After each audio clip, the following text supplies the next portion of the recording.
Hi friends, cauliflower chilli போடுறதுக்கான மசாலா ஒவ்வொன்றா எல்லாத்தையும் சொல்கிறேன், பார்த்துக்கோங்க. ஃபஸ்ட்டு கார்ன்ஃப்ளவர் 3 ஸ்பூன் போடுங்க.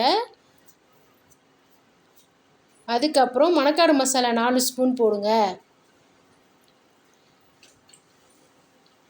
போட்டதுக்கப்புறமா மிளகாய்த்தூள் 1 ஸ்பூன் போடுங்க.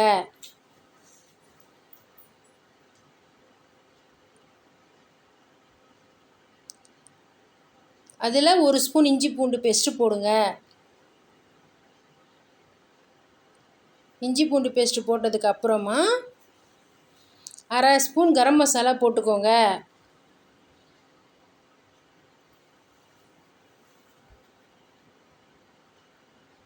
கரம் மசாலா போட்டதுக்கப்புறம் 1 ஸ்பூன் சிக்கன் மசாலா சேர்த்துக்கோங்க.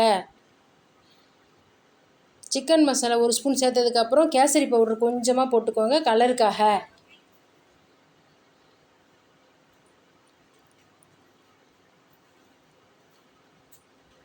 அதுக்கப்புறம் மிளகுத்தூள் 1 ஸ்பூன் போட்டுக்கோங்க.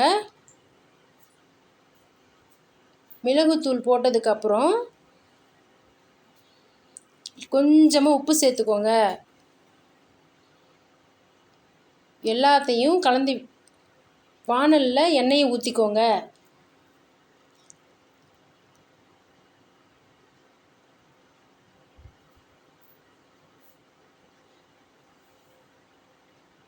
நாம் சேர்த்த எல்லா மசாலாவையும் கொஞ்சமாக தண்ணி விட்டு நல்லா கிளறிக்கோங்க.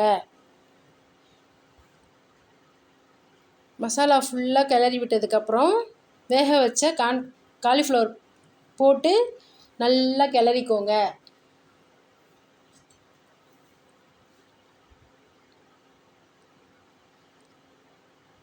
எண்ணெய் சூடானதுக்கப்புறம்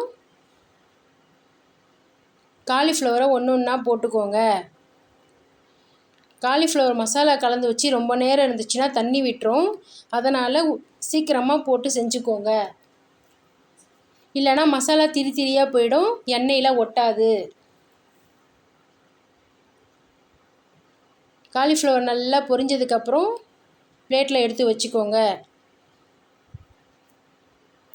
வாங்க, சுவையான காலிஃப்ளவர் சில்லி பகோடா ரெடி, சாப்பிடலாம்.